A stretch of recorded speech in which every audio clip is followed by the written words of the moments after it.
Hello, I'm Mike and this is Will. We are the Tabletop Donkeys. Hello. And we're bringing issue 42 of Warhammer 40,000 Combat Patrol magazine today. This issue comes with two new paints, Calgar Blue Layer Paint and Kalia Green Shade Paint. We'll be applying at least one of those to our models in the painting guides, and you will be learning two more missions for Combat Patrol, because we'll just be playing a regular Combat Patrol game, but we'll actually be going back to one we've missed.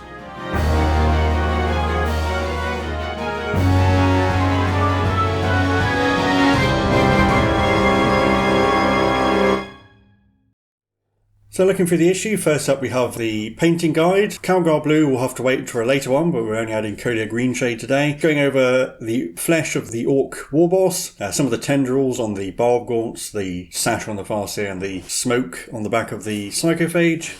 Mostly benefiting the Orc Warboss because his skin probably looked a bit weird compared to the rest of the shading on him. More subtle effects than the other models. And then in the background on the Orcs. So the Orcs are a savage, warlike species who basically live to fight. And if they're not fighting, they'll either fight amongst themselves or search out a new foe to fight, led by the biggest and strongest Orc.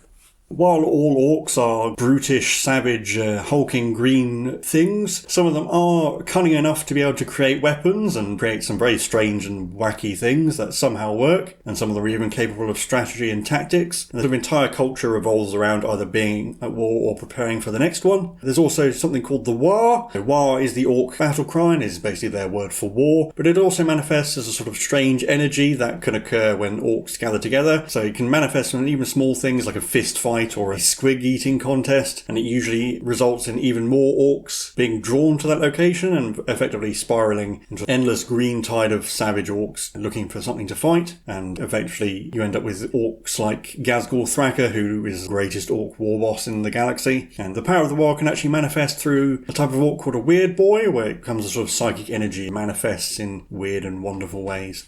And so you can see there a showcase of some orc models heading out to war, led by Ghazghkull himself. And then a little bit on technology in the 41st millennium. So orc technology is fairly crude and ramshackle, but nonetheless works, whereas most species have other approaches to technology. So the Imperium has a lot of advanced technology, but a lot of the secrets behind it are lost to time. So it's treated sort of religiously that things cannot be changed lest they be ruined, although some things are being recovered slowly.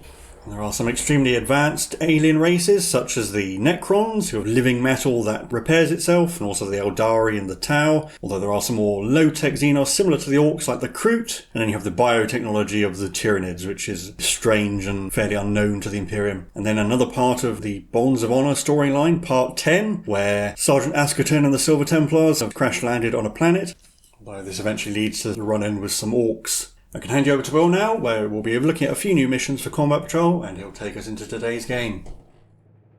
So before we get to our game, we have some advice about setting up battlefields using terrain. Obviously the collection does not come with any physical terrain, only the terrain cards, but if you do have some terrain, for example from the subscriber terrain box, then there's a bit of advice for setting it up here. I won't go over this in too much detail because it's not super relevant for the collection, as I said, but there are some things to consider even when using the terrain cards, like making sure you do have some terrain that blocks visibility across the board to make sure that it's not just going to be a shooting gallery, especially something in the middle of the board so it's not so easy to see from one side of the battlefield to the other, and also to make sure there's sufficient room for large models to move around the battlefield without getting stuck. And there's an example battlefield here, in fact it's over 2 pages, cut in half in the middle. So you can see there's a variety of terrain pieces here, some of which block line of sight. And then again over the page, and actually there's a smaller picture there which shows the whole battlefield. As you can see, the idea is to create a relatively balanced and even terrain layout, so neither side has a particular advantage. And then there's another example here, using the same terrain set on the same board, but for 2 different styles. So the first one is a narrative style mission where all the buildings are on the side and one side is deployed in the middle. Perhaps you're doing a game where a column of troops is being ambushed. And at the bottom is the same layout, but set out for a more matched play game where you've got the terrain a bit more evenly spaced and blocking more line of sight. And then we have some more setups, this time specifically focused on Combat Patrol games. The other ones were much larger games. In the top 2 you can see the Tyranids and Space Marines Combat Patrols. Both of them are listed as being relatively balanced terrain setups, whereas the bottom one is described as being a slightly more themed narrative battlefield, where you can see is not so much symmetry, but they set up with a theme. Then we have the Combat Patrol description for the Chaos Space Marines. So the Combat Patrol itself is called Dark Zealots, and as usual it lists all of the units in it and what each model is armed with. So obviously we've seen all these units in action and we've told you what the loadouts are, but here is the official list. And as usual some of the models showing which weapons are which. And then a full page picture of the entire Combat Patrol, listing all the units and showing which ones the Havoc weapons are. And also in this issue we have 2 more Combat Patrol missions, the 4th and 5th ones that we've got. The first one is Scorched Earth, So the setup looks like this, where you've got triangular deployment zones along the short edges, but reaching out to the centre of the board, and 4 objectives that are placed in the middle, none of them being in any deployment zones.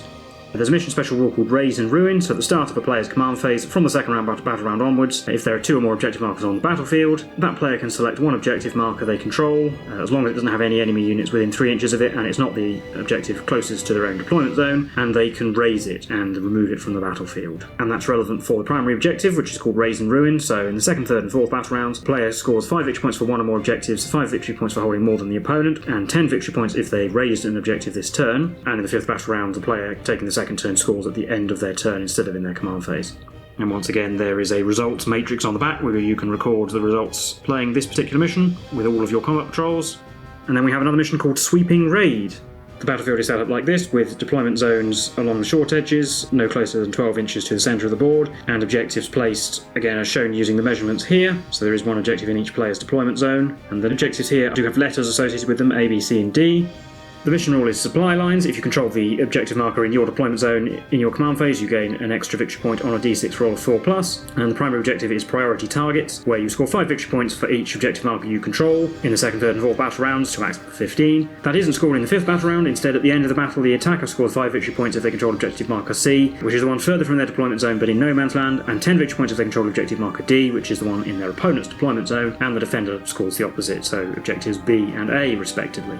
And once again, there's a matrix on the reverse page. But for our game in this episode, we won't be playing either of these 2. We'll actually be playing the Forward Outpost mission, which came in issue 40, because we haven't had a chance to play that one yet. So if you want to see a full overview of that, go and check the video from issue 40, but we'll get the game set up and go quickly through the rules before we start. Here we've set up the board for Forward Outpost. We roll randomly for the terrain, taking it in turns to place it, so that's why it's not perfectly symmetrical. We've got some barricades mostly in the middle, and 3 pieces of line of sight blocking, and a crater right in the centre. You can see there are 4 objectives, 1 at the top, 2 and 3 on the left and right respectively. I think number 3 is actually behind the sarcophage from this angle, and number 4 down the bottom. But you get 5 victory points for each objective marker you control in no man's land, that would be 1 and 4, or 10 victory points for the objective in your opponent's deployment zone, up to a maximum of 15. Nothing for your own home objective. You score from the second battle round onwards, and in the 5th battle round the player going second scores at the end of their turn instead. And if at the end of any turn you control your opponent's home objective, then for the rest of the battle they cannot use the command reroll stratagem. We'll be playing the Tyranids and the Space Marines once again, because we don't have the full rules, stratagems and enhancements for any other combat patrols yet, but we haven't tried this mission out, and we also haven't played a full combat patrol game since we got the generic stratagems, so we'll be able to see those hopefully with these. I've replaced the Librarian in Terminator armour with the Chaplain on bike, because the deployment zones are quite far away from each other, and his speed might be helpful. We've got him on my right flank, the Infernus Marines in the centre, and the Terminators led by the Captain to the right as you see it, and I've gone for both the optional enhancement and secondary objectives. So the enhancement for the Captain gives every model in his unit +1 OC, so all of those models are now OC2, and the secondary objective is that I get 5 victory points if I control 1 or more objectives at the end of the turn that were controlled by the opponent at the start of the turn. And they'll be facing off against the Tyranids on the other end of the board. So from left to right as you see it, I've got a unit of termagants next to the sarcophage, which is basically in the middle of the board, and then I've got the Barb Gaunt and the Tyranid Prime hiding behind that bit of Tyranid terrain, with the other unit of termagants next to them. And then I've got the Leapers who infiltrated just a little bit forward behind the pink cargo container.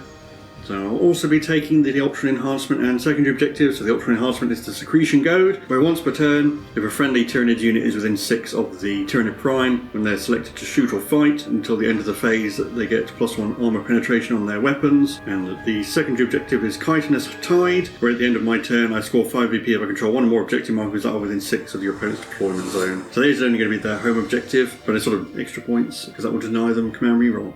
So the last thing to do is to roll off to see who gets the first turn. I've rolled 5, Tyranids only a 3, so we'll be into Space Marines turn 1. So I put the Oath of Moment on those termagants near the sarcophage, and then everything's moved up like this. I'm not bothered about holding objective 2, I'm not going to spend my command point to secure it because it doesn't gain me any points in this game. There's no points for holding more than your opponent, and there's no points for holding that objective in the first place. So while the Tyranids are trying to get to it, I don't need to actually hold it. So the Terminators have just moved off it, the Infernus Marines advance so they can get into that cover, and the Chaplain is just about in range of objective 4. And then the Terminators are going to open the shooting at the unit of termagants with the Oath of Moment. I'm going to spend a command point to have the termagants go to ground, because I think it's more useful than hyper-reactive, because you've got re-rolling hits. Yep, so I'll start with the Assault Cannon, 6 shots on 2s, re-rolling, because the Terminators have their own rule. Nope. Still only 5 hits, wounding on 2s, 6 are devastating wounds. 1 devastating and 4 normal wounds. No AP, and they went to ground though. So we've got 4 plus saves, which I made 1 of at the very least, so that's 4 dead so far. And then we have 10 shots from Storm Bolters. I can throw the captain in with this because everybody's hitting on 2s with oath at the moment, so always re-rolling that one, they all hit. And they wound on 3s. 3 fails, that'll be 7 wounds. 7 4 plus saves. Made 5 of them, so only 2 more die. 4 termagants left. The chaplain will also shoot at them. He's out of range to use Catechism of Fire on them though. So it'll just be 2 shots hitting on 3s, re-rolling. They both hit, and they wound on 3s, but re-rolling because twin linked. So only 1 wound still. These are at -1 though. 5 plus armour. Made it. But that will be the end of my turn. On to Tyranids turn 1. First I have to make a battle shock test for the unit of 4 termagants because they're below half strength. I get 3 dice because they're in synapse range. Well, that's easy enough with a 15. The Psychophage has moved up normally, staying 12 inches away from the Infernus Marines so we don't get overwatched. The Termagants near the bottom board edge advance so they can get closer to Objective 4. The Barbgaunts have moved out to have line of fire on things, with the Tyranid Prime still hiding behind the terrain. The Von Ryan's Leap has moved out to take Objective 1, while the other unit of Termagants has moved to get some behind the barricades. But I'm going to spend a command point in the reinforcement step of my movement phase, which is after everything has moved, for Teeming Brood so that I can bring back D6 Termagants. And we're getting all of them back. So I'm going to start off my shooting phase with the Psychophage, who's going to fire its weapon at the Chaplain. D6 automatic hits, 5, strength 6, so wounding on 3s. And only 1 wound at -1 AP. So 4 plus save, made it. Barbgaunts next. They're going to shoot the Terminators, because I'd like to apply the debuff to them, and they'll use the Secretion Goad from the Tyranid Prime to get +1 AP, because that will actually affect the Terminators. So they're all in range, 46 shots. It's not so good. 12. Hitting on 4s because they moved. 6 hits, wounding on 4s. 4 wounds at AP -1. Or 3 plus saves, thanks to that extra -1. Oh, I'll make them all anyway. I'm going to do this unit of Termagants next. It's going to shoot at the Infernus Marines. 2 of them are in range, who I guess will just take a pop at the Terminators, and we'll probably just show the save rolls at the end.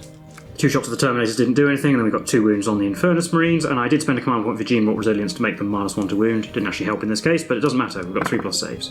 Oh, we do actually take a wound. And the other unit of Termagants will shoot at the Infernus Marines. And they got a really good round with 6 wounds, and therefore more 3 saves. Oh, we failed 4, so 2 Marines dead essentially, and another carries a wound over. And in the charge phase, we might as well try and charge the Psychophage into the Chaplain, because if I can take Objective 4 away from the Marines. Going to need a big charge though. Ooh, a 9. 9 inches, not enough. Would have needed 10 to get into range of the Chaplain, but I'm okay with that. So that will be the end of the Tyranid turn and the end of the battle round. On to Space Marines turn 2. So I did gain 5 victory points for holding Objective 4, and I put the Oath of the Moment on the Von Ryan's Leapers, towards which the Terminators have moved, although only 3 inches because they are suppressed thanks to the Barbgaunts. And down here, the Infernus Marines have moved, but staying more than 12 inches away from the Psychophage, so it doesn't overwatch them with its Psychoclastic Torrent. And the Chaplain has moved into the face of the Termagants because somebody has to keep them away from Objective 4. So then we'll be on to shooting, where I'll just do the Infernus Marines first, shooting at those Termagants. So 3d6 automatic hits, 10. I think I'll re-roll 1. Re-roll that 1 into a 2. Well, that's better. So there'll be 11 hits, wounding on 3s. But only 4. 5 plus armour on the Termagants. We made 1, 3 dead. And the Chaplain will shoot them as well. He has 2 shots hitting on 3s. And he'll use Catechism of Fire here, so he will get devastating wounds, wounding on 3s, but twin linked. So can we roll? No, only 1 wound at -1. With a 6 plus armour. You. I've got the Terminators to shoot, but I'm not going to shoot the Von Ryan's Leapers because then if I kill one, it'll make the charge harder. So they'll just put everything into the unit of Termagants behind the barricades. Not an ideal target, but they don't really have a better one. So I'm going to spend a command point for Hyperreactive to give the Terminators a nice one to hit the Termagants. So 6 shots from the Assault Cannon hitting on 4s. Only 2 hits, 2s to wound, 1 devastating wound and 1 normal. So a 4 plus save because we've got some in cover. Made it. The Captain is in rapid fire range, so he's hitting on 3s because he starts on 2s. 3 hits, wounding on 3s, 3. 4 guys in cover, so 4s. 1 dead. And then we have 1 Terminator in half range and 3 that are not, so 6 shots. 10 Stormbolter shots. Only 2 hits and only 1 wound. With a 4 plus save, which I failed. So 3 dead overall. That's all my shooting. Onto the charge phase, where the Terminators will charge the Von Ryan's Leapers, but they will have -2 on this roll because of the suppression. They're just over 7 inches away, so I need to roll a 9 because of the -2, but I get a free reroll thanks to the Captain. Well, 6 is not enough. 11 is, though. So the Terminators make their charge like that, and the Chaplain will also declare a charge on these termagants. The Chaplain only needs 2 to make his charge, so he goes in like that. But the Von Ryan's Leapers have fights first, so they get to go before the Terminators. So 18 attacks on the Von Ryan's Leapers on 3s, 13 hits, wounding on 4s. That's only 5. 5 3+ saves. Failed 4. Well, I'm actually going to spend a CP, I think, because that's not good enough. Right, only 3 wounds, so 1 dies. I'll do the Chaplain, has 5 attacks hitting on 2s, 4 hits wounding on 2s because he's strength 6. 4 wounds at -1. There's 6 plus armour, failed them all. So there's 2 termagants left, and then we've got the Terminators, so I'll do the Captain first. 6 attacks hitting on 2s, re-rolling. They all hit wounding on 4s. Only 2. 6 plus invulnerable, or 6 plus armour. Oh, made both. Oh. And 12 attacks from the Terminators on 2s re-rolling. 11 hits wounding on 3s. And that's only 5 wounds. 5 more 6s. Didn't make any, so that's 1 dead, 2 dead, and 1 down to a wound.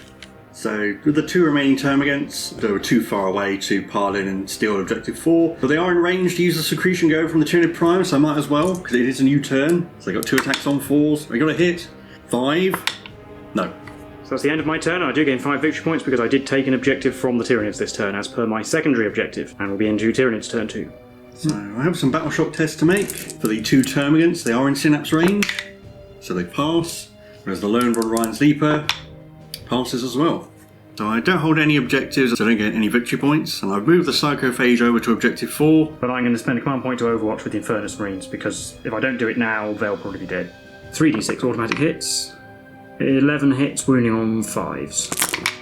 Well, 3 wounds. With a 3 plus save, we failed 2, and a 5 plus feel no pain, ignored 1, so it takes 1 damage. I'm going to move this Von Ryan's Leaper away. He has to make a desperate escape test because I have to move through a Terminator to do so, so on 1 or 2 he'll die, but he'll probably die anyway, and if he's not in combat then the Barb wants to shoot at the Terminators and debuff them again. So on a 1 or a 2 he dies, he doesn't.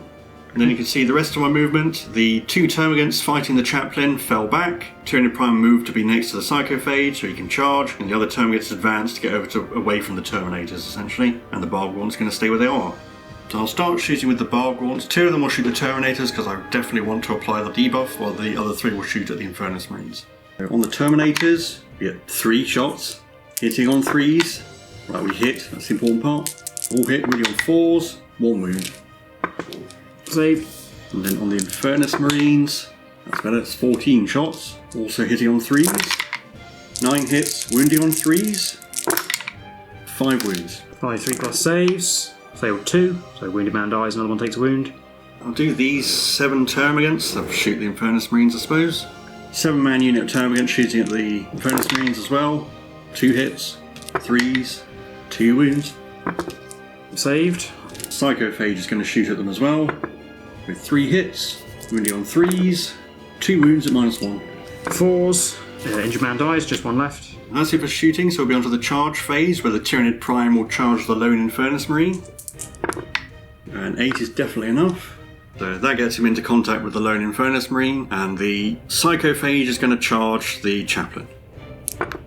He is definitely in. I'll do the Tyranid Prime first, I suppose. He'll use the Secretion Goad on himself, and he's hitting on 2s. He gets 5 hits, and he's wounding on 3s. 2 wounds at -2. Need to pass both saves to live though. No, fail both. And then the Psychophage on the Chaplain. D6 plus 1 attacks. 3. You know what, I'll re-roll that, rather get more attacks. 7. Hitting on 3s. 4. And wounding on 3s. 6s are devastating. So just 2 wounds at -1. 4+ save. Failed 1, so 2 damage, he's down to 3. And finally we have the Chaplain to hit back on the Psychophage. That's 5 attacks, not 4, they all hit. Wound on 5s though, just 1. With a 4+, failed. 2 damage. Feel no pain, felt it, takes 2.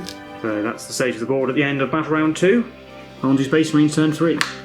So I gain 5 points because I did hold Objective 1, and I'll spend a command point to secure Objective 1 using the stratagem, and then the chaplain's fallen back with the Psychophage, gone around the back of the terrain towards Objective 3, the Tyranid home base. The Terminators moving their entire 3 inches towards the centre, but that does get them the 9 of the Termagants in the middle. So, and then the Termagants will make a reactive move.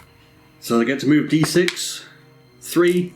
So the Termagants move away towards Objective 4, and I only have 1 unit to shoot, which is obviously the Terminators. The Captain and 3 Terminators, including the Assault Cannon, will shoot at the at the moment target, which is the Barb Gaunts. The one who is not in rapid fire range of them will put 4 shots into the Lone Leaper, see if we can get rid of it.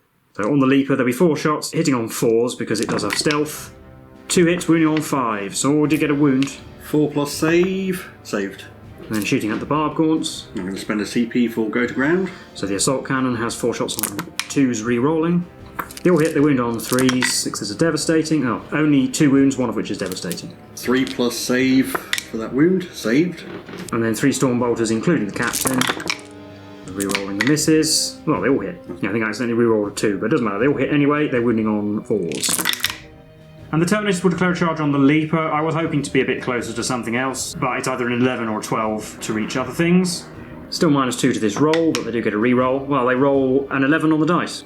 Now, it would have actually been enough to get to the Termagants, but never mind. The Terminators hopefully should get rid of this Leaper, although it does get to fight first. 6 attacks on 3s. Oof, getting 2.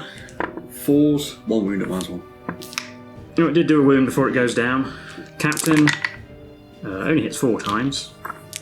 And wounds twice. 6s to live. Well, made 1, but it dies. And the Terminators can consolidate because the 3-inch move does bring them within range of the objective again. Takes them a little bit closer back towards the action. But that'll be the end of the Space Marine turn. Didn't take any objectives from the Tyranids. On to Tyranids turn 3. But these Termagants here do need to make a battle shock test.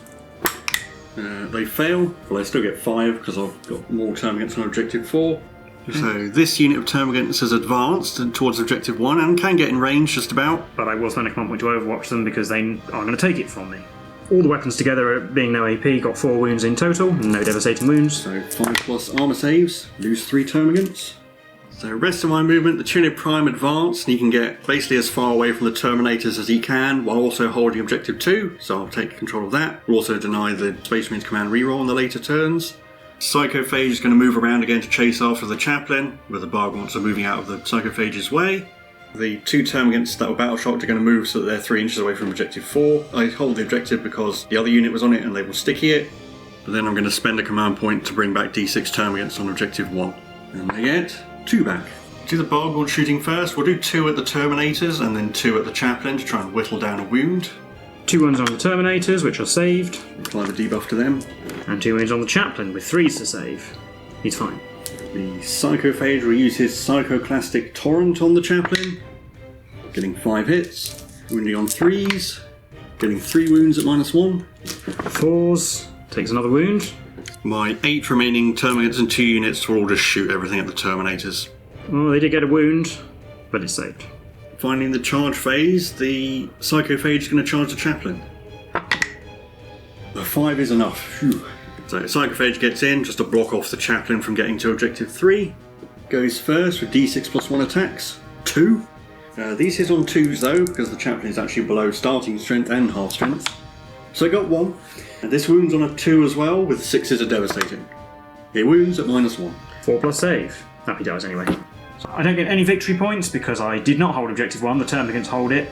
I put Oath of Moment on the Tyranid Prime, and I've moved the Terminators so that the 2 of them who could get within 12 inches with their Stormbolters will do so I get the extra shots. Basically, I need to kill the Tyranid Prime with shooting, and then charge the Termagants and take Objective 1 back, to deny the Tyranids a ton of points and to get points myself. But unfortunately, I did have to move to do that, so the Termagants get to do a reactive move. So they go 4 inches. They're moving away from the Captain, still got 3 of them within 3 of the objective though. Yeah, because if they move away from it, then I regain control of it, and that would give me the 5 points that I need for my secondary anyway. But then we'll shoot everything at the Tyranid Prime, because we need to get rid of him. 6 shots with the Assault Cannon on 2s re-rolling. They all hit, wounding on 3s, 6s are devastating. Oh, 2 devastating wounds and 3 normal. 4 plus saves, save them all. And then 12 shots with Stormbolters, also re-rolling 1s. Those all hit as well. They need 5 to wound though. 5. 4 plus saves, made 3. So he takes 4 wounds in total. I mean, that pretty much loses me the game, but I'll finish my turn. I'll try and charge those Termagants. 6 is down to a 4. That probably is still enough. It is enough, but I will use their reroll, because otherwise I won't actually get most of the Terminators fighting, because they're too far away. Right, well, an 11 down to a 9 is better. With that charge and then a pile in, that is enough to get them all fighting. I'll spend my command point for Veteran Instincts as well, to give them re-rolling wounds of 1, because at this point it doesn't make any difference, and why not? So the captain, they will hit, and he wounds 5 times with the reroll, and kills 5, because they don't have a save against that. And 12 Power Fists. They all hit, they wound on 2s. Yeah, it's a very dead Termagant. But that will be the end of Space Marines turn 4, and we can call the game there, because failing to kill the Tyranid Prime means they're going to get 15 points for the primary, and then another 5 for the secondary, so they get 20 points at the end of turn 4, and then probably a similar number again. And also, because those Termagants died, a command point will just put them into strategic reserves, and they can come back on objective 2 anyway. And then I've got to kill some Termagants as well to take that objective back. Plus, of course, I'm only going to get 5 points for objective 1 in my final turn, and then I have to take another objective off the Tyranids to get another 5, and that's my maximum. So it'll definitely be a Tyranid victory for that one, and we'll recap that for you now.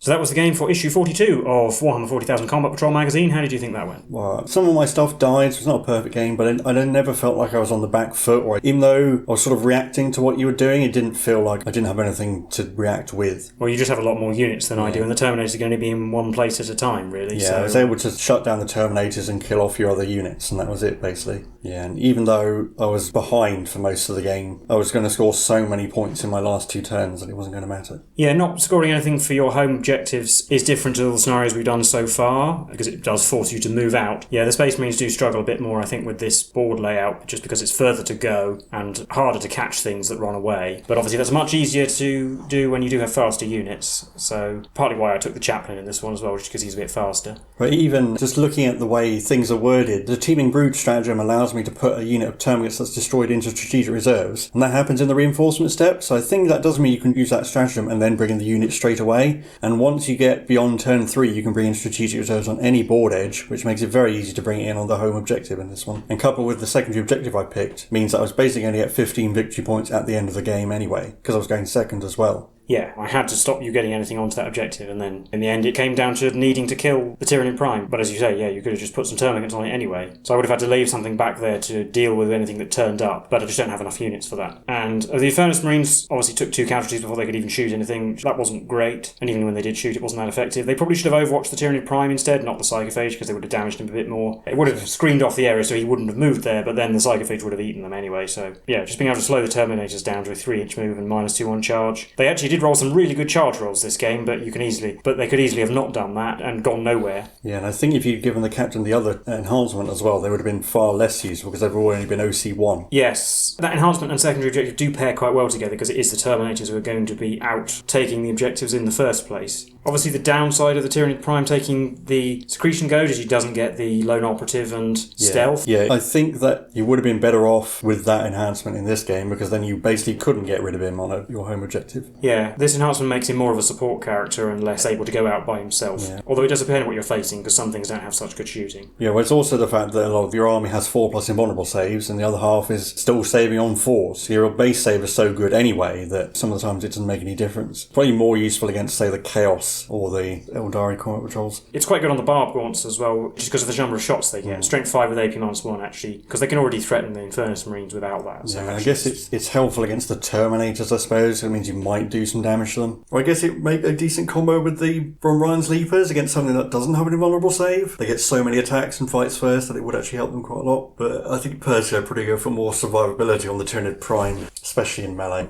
And the secondary objective, there probably are some battlefields where you can get more use out of it, because there will be objectives that are within range of the enemy deployment zone, which makes it easier to get. I did initially think it wouldn't be that good, but actually coupling that with the Tyranid Prime's main enhancement against the Space Marines is pretty actually a fairly effective combo, because you can just fly them around to the back, and Space Marines will have to send forces to deal with him, which won't be harassing the rest of your army. And it was the first full combat patrol we've played with the generic stratagems. I did get to use Overwatch with the Infernus Marines, but it wasn't that effective. But you used Go to Ground a couple of times to a decent effect, and it also meant you had Insane Bravery available, which you could have used, which when you've got an objective that gives you 15 points is probably actually worth using, if, for example, the Tyranid Prime had failed his test. Yeah, and then the Von Ryan's Leapers can use Heroic Intervention for free, which does save you 2 command points, and with Fights First is pretty good. They got charged first, so it doesn't really help. But I guess if you want to use them to help back up Termagant squads or the Psychophage or something, can make them a threat. Or if you hide them somewhere and trying to lure the opponent into charging another unit. So we might be able to see it used then. I think normally it's too expensive really to use. And obviously we also got 2 new missions. We'll probably see those coming up. Just nice to go back and do one so we're doing the missions in order almost. But anyway, that will be it, I think, for this video and this episode. So let us know what you thought in the comments below. If you did enjoy the video, leave a like and subscribe. We've been the Tabletop Donkeys, and we'll see you in the next one. Bye for now.